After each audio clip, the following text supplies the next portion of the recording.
Nous, l'opposition, on nous exige les 20%. Vous signez forfait déjà? Non. Alors? Non, attendez, madame, j'en viens. On nous exige les 20% parce qu'on sait que nous sommes entourés de maillons faibles. Vous avez vu le schéma de 2023. Il n'y a eu que les démocrates. Les autres peuvent se contenter de 10%.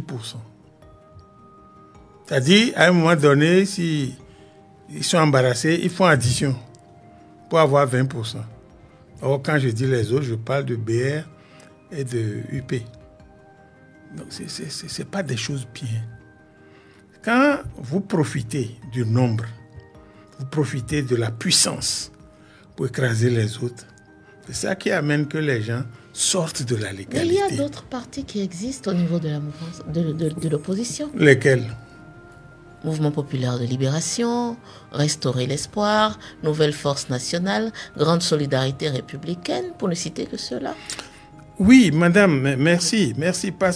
Parmi ces forces, il y en a qui sont dans la plateforme de l'opposition. Il y a des partis que je respecte beaucoup, Restaurer l'espoir, par exemple, mais qui est très critique. Très critique.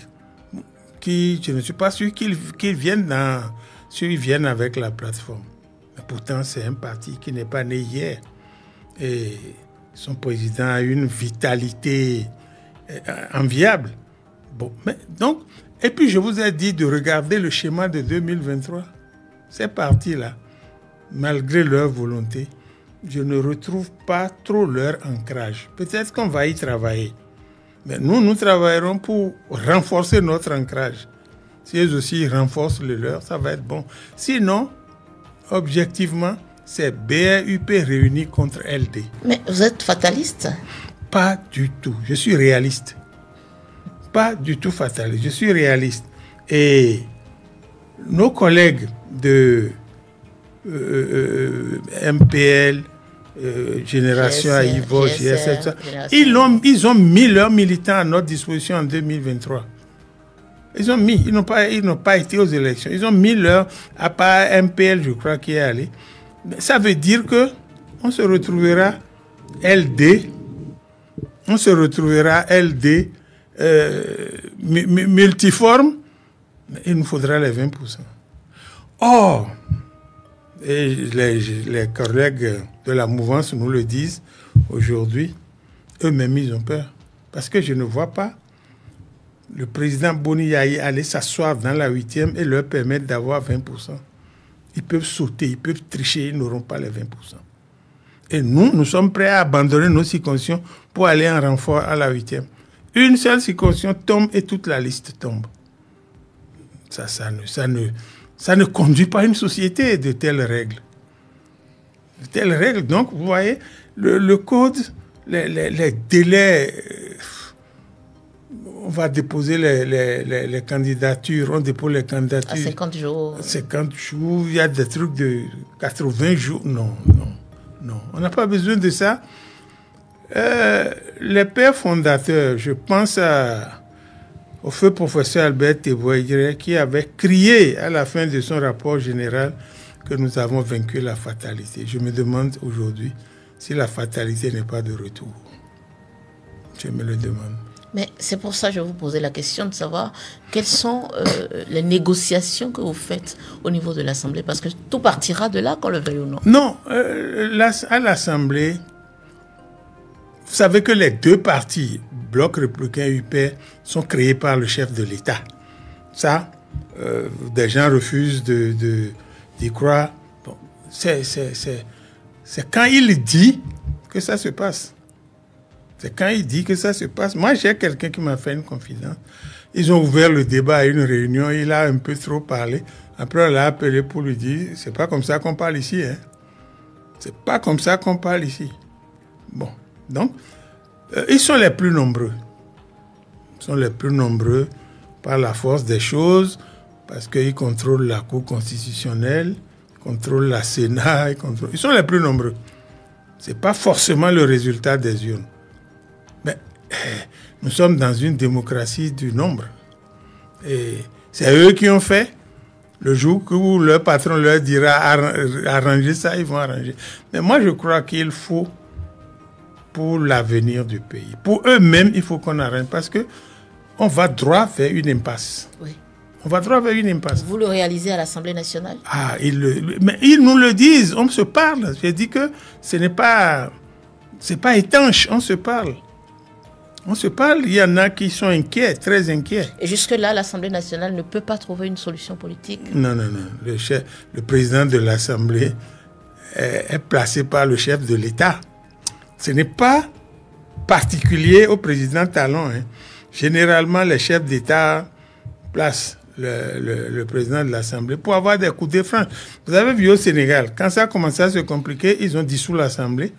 Maintenant, ils vont placer qui ils veulent comme président, tout ça. C'est comme ça que ça se passe. Et tant que le président de l'Assemblée n'a pas l'esprit un peu aéré pour dire, bon, ça, le patron a dit, je vais aller discuter avec lui pour voir si on peut...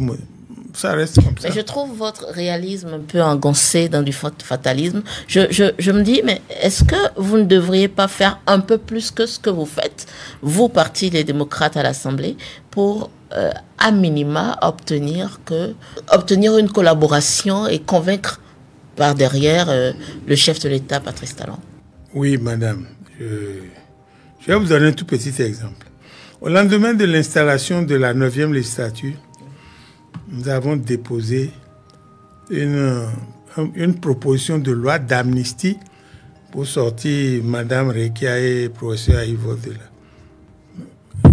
Ils n'ont jamais évoqué ça. Et le chef de l'État a dit publiquement que même si c'est voté, lui ne va pas promulguer. Donc, ce n'est pas qu'on ne fait pas. On discute. Et parfois, quand on ne s'entend pas, bon, on marque notre mécontentement. Vous avez vu le rapport du président de l'Assemblée la dernière fois. Bon, c'est vrai, il y a des raisons de rejeter, mais il y avait des raisons d'être plus tolérant. Mais on discute. Quand c'est toujours le même qui tire profit de la discussion, parfois l'opposition tape du poing sur la table. Ce n'est pas qu'on ne discute pas, on cherche. En tant qu'acteur politique, si en 2026, on réalise tous qu'on est dans une impasse politique, est-ce que vous avez déjà fait les projections? Non, les autres font les projections à notre place. Les autres, ils ont dit la Cour constitutionnelle va... quel est l'expression? Va aviser. Oh, vous savez ce que c'est que la Cour constitutionnelle, vous savez. Est-ce que la Cour constitutionnelle est une institution? Je sais. L'Assemblée est une institution. La présidence est une institution. Mais le dernier quitus total que la Cour a donné au code électoral, ça a choqué plus d'un. Le professeur de Dorothée Sosa est un brillant intellectuel. Et quand j'ai suivi un peu son parcours à l'international, j'ai dit c'est un gros gain pour le pays. Bon, je n'ai pas compris pourquoi il affiche des faiblesses rentrées au pays. Ça, je le dis, ça me gêne. Parce que c'est un intellectuel, un technicien, un juriste redoutable. Est-ce que ça n'en dit pas long sur la qualité d'homme politique qu'on a, finalement? Malheureusement, oui. Malheureusement, oui. Mais lui, avec son niveau, il est en train de toiser le ciel. Il n'avait pas à se préoccuper de politique. Il n'avait pas à se préoccuper de politique. C'est un cadeau de la nature pour le Bénin. Bon. Alors, enfin, la Cour suprême, je voulais la féliciter parce qu'elle aussi fait des efforts. La Cour suprême fait des... Parce que, vous savez, je fouine mon nez dans beaucoup de choses. Et j'ai vu qu'à la Cour suprême, ça va. Et puis, la chance que la Cour suprême a, c'est d'avoir un président qui a passé presque toute sa carrière là et qui connaît la maison. Donc, il fait des réformes, il fait des choses bien. On n'est pas du même bord politique, mais je me dois de le souligner. Ça, c'est mon habitude. Léon, si à l'Assemblée nationale, le Parti Les Démocrates est déjà un peu trop réaliste et c'est déjà à base des projections que fait la mouvance ce qui va se passer, pourquoi avoir pensé un cadre de l'opposition? Finalement, c'est pour rien. Non, le cadre de l'opposition, il faut essayer toutes les formules. Mais la mouvance aussi est en train de créer le cadre là. Je ne sais pas, c'est passé sur les réseaux sociaux. Il faut essayer tout ce qui peut amener à regrouper. Il faut tout amener. Bon, et puis, on n'est pas résigné. Hein. Nous partons prendre le pouvoir. En 2026. 2026, pardon, madame. Pour prendre le pouvoir, hein, parce que nous avons du monde autour de nous. Nous avons plus de la majorité des électeurs autour de nous. C'est pour ça qu'on met tous les freins, on met tout pour nous empêcher. Mais nous nous battrons pour aller aux élections. Et nous prendrons le pouvoir. Surtout que le président Talon est en fin de mandat. Bon. C'est sur ça que vous comptez? Mais le peuple béninois pourrait voter pour la continuité du système de Patrice Talon. Continuer ce qui se passe là. Pourquoi pas? Ben, on aura le temps d'en discuter. Ce qui se passe là, où les gens ont du mal à manger une fois par jour, ça c'est une réalité. Hein. Moi, avec mes moyens, je suis fonctionnaire à la retraite, j'ai ma pension, j'ai ma prime de député, mais quand il m'arrive de regarder comment ça se passe, et combien de gens viennent frapper à ma porte, quand je vais au village, combien de gens viennent s'aligner, même pour acheter mes Nivaquine, pour acheter... Non. Enfin, la campagne va venir. Je ne veux pas commencer la campagne précoce. Et puis, je suis allé au tribunal de Ouidah pour prendre un acte, une décision de justice. Je profite pour féliciter la dame que j'ai rencontrée là, greffier en chef, qui m'a très bien accueilli, qui ne s'est pas soucié de savoir si c'était un opposant devant lui. Je profite pour saluer aussi la greffière en chef de la cour d'appel de Cotonou. Les femmes, finalement, les femmes se comportent mieux que les hommes, c'est dommage. Mais il y a une dame qui est venue pour retirer une décision, affaire de terrain. Elle n'a pas pu... Quand on a sorti la liste des taxes, elle est restée là, tenue sa tête. J'ai dû lui donner 5 000 francs. Les taxes sont trop. Ça exclut le pauvre, ça exclut la majorité. On fera le débat. Hein. Moi, je ferai le débat de façon claire, sans inventer, sans rien inventer. Et puis, je suis en train de lister mes choses. Pour 2026, je les liste. Mais vous n'avez pas à les lister individuellement, vous ne pensez pas? Non. Parce que finalement, c'est le reproche qui se fait à la plateforme, au cadre de concertation. Il n'y a pas de programme. On ne sait pas quel est le programme, à part auditer, par exemple, le fichier électoral. Il y a un programme. Mais il y a un programme. Non. Parce que vous dites que vous allez à la conquête du pouvoir, que vous allez gagner. Vous voulez gagner sur la base de quoi? En disant que Patrice Talon a fini son mandat, c'est ça? Non, ça c'est un des atouts. Mais ce que je dis là, nous sommes tous en train de prendre des notes. Bientôt, on va commencer à les mettre ensemble, à les potasser. Bientôt. Et vous avez vu, personne ne parle encore de son candidat. Hein. Ni, bon, on dit la réforme du système partisan, chaque parti va désigner. Vous croyez que BR et UP vont désigner chacun un candidat? Non. Nous désignerons. Mais si quelqu'un se hasarde à désigner au sein de ces partis-là maintenant, il va avoir le feu aux fesses. Il y a un ministre qui a essayé ça, mais il s'est retrouvé sur les carreaux. Hein. Quel ministre? Oumeki. Il a commencé à dire que c'est beaucoup, c'est beaucoup. Bon, il s'est retrouvé dehors et son calvaire continue. Donc, moi, je dis, le temps n'est pas encore passé. Le temps n'est pas perdu. On a lancé les réflexions. On va les regrouper. Mais moi, je me pose souvent une question. Si éventuellement vous gagnez, l'opposition gagne en 2026, c'est de façon sous-entendue Boni Yayi qui revient au pouvoir d'une certaine manière. Et quelle sera la nouveauté? Parce qu'on a déjà connu une gouvernance de non, Boni Yayi ne reviendra pas au pouvoir. J'ai bien dit de façon sous-entendue. Oui. Il y a des courants internes à tous les partis. Tous les partis, sauf les partis qui ont des propriétaires. Mais il y a des courants internes à tous les partis.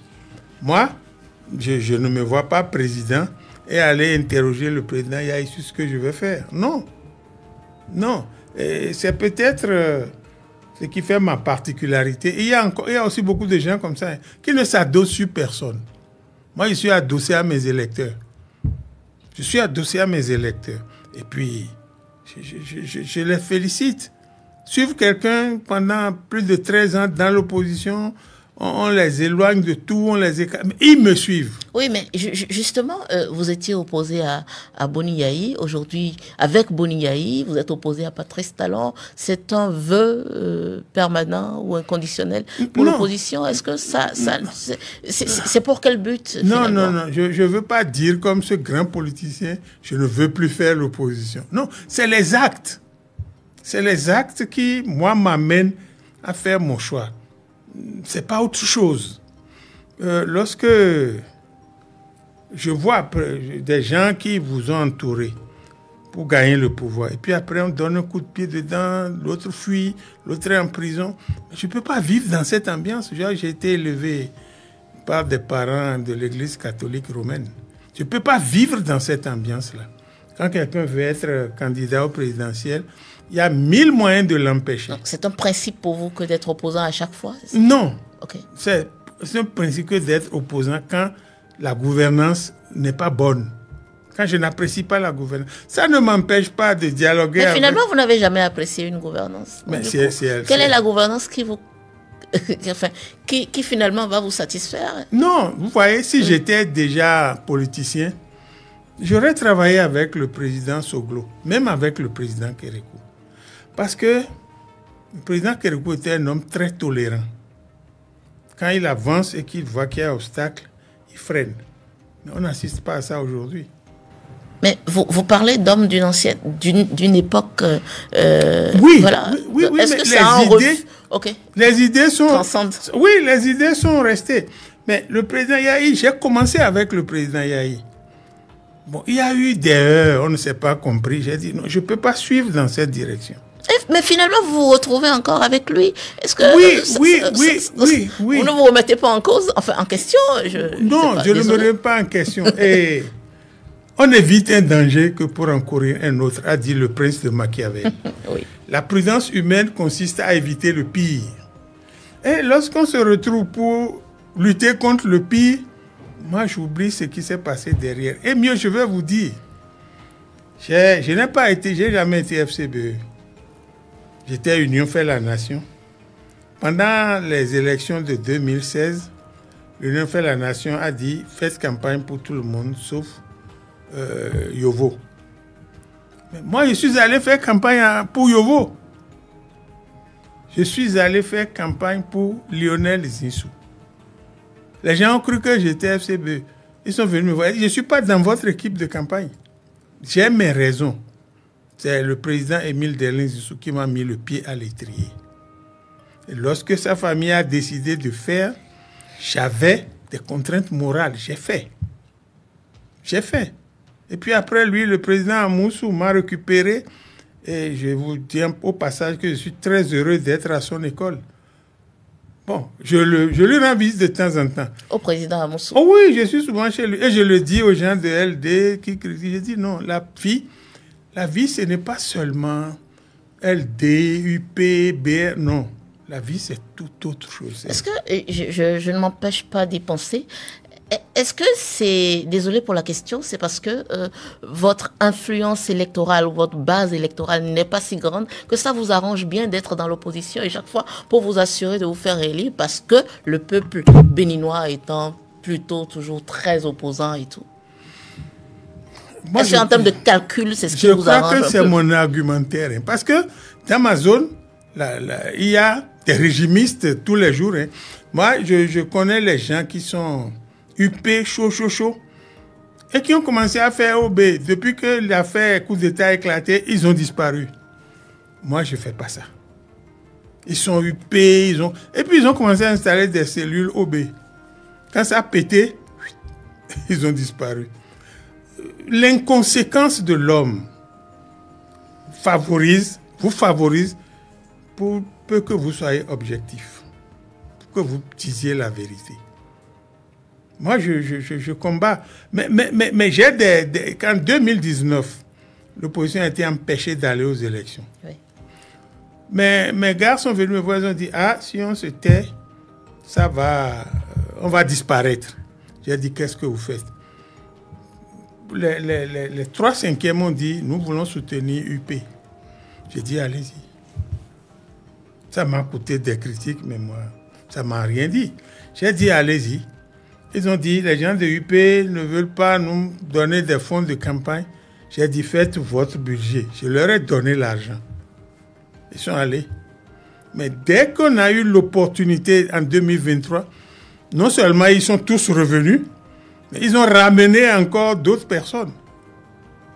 Ça, c'est la réelle politique. Moi, je ne pouvais pas dire, moi, je ne vais pas aux élections, votre carrière s'arrête là. Non. Mais est-ce qu'en tant que leader, ça ne pose pas un problème? Aucun. Parce que, oui, je ne sais pas, mais lorsque, en tant que leader politique, donc je suis censé être écouté par une certaine base qui croit en mes idéaux et que je suis d'un courant X, comment se fait-il que c'est, comment dire, ma base qui est censée suivre ce courant X préfère, en cas de, comment dire, d'imbroglio, aller suivre le courant Y? Est-ce que ce n'est pas un échec pour vous? Est-ce que vous ne le ressentez pas comme un échec? Pas du tout, madame. Okay. Je ne sais pas, vous connaissez l'histoire de Curias et Horace? Non. Quand Rome et Albe se battaient pour avoir le contrôle, qui va être la capitale, on a désigné 3 Romains, les Horaces, 3 Romains, 3 Albains, les Curias. Okay. Et on a dit, les 3 vont se battre. Le camp qui emporte, c'est sa ville qui devient capitale. Et quand le combat a commencé, il y a 2 Horaces qui sont morts. 3 Curias blessés. Et les Curias ont pris la fuite parce que blessés. Le seul Horace solide a pourchassé et comme il n'était pas blessé au même moment, il les a rattrapés un à un, il les a tués tous. C'est comme ça que Rome est devenue la capitale. C'est pour vous dire que il y a des moments où on fait des replis tactiques. Moi, j'ai fait des replis tactiques qui ont porté leurs fruits. C'est pour ça que je disais tout à l'heure que je suis adossé à moi-même et à mes électeurs qui me comprennent. Je suis adossé à eux, ils me comprennent. Et mon argumentaire arrive à les convaincre. Donc, moi... Votre argumentaire, finalement, repose sur quoi? Sur je suis lucide. Sur quel principe, en fait? J'ai des principes et je suis lucide. Je suis lucide. Enfin, selon moi, je suis lucide parce que, vous savez, dans ma zone, dans mon fief, je n'ai pas beaucoup d'amis parmi les cadres. Ça, il faut le dire. J'en ai, mais je n'en ai pas beaucoup parce que quelqu'un dit, on m'a nommé DG, viens me soutenir. J'ai dit non, c'est pas ça. DG pour toi, c'est pas ça pour Atiémé, c'est pas ça pour Commun, c'est pas ça pour Grand Pot. Moi, je veux des trucs... Bon, bref, j'ai ma façon, ma lecture et je suis heureux de dire que les gens me croient, ils me suivent, on fait notre chemin. Et je me prépare à passer la main d'ailleurs.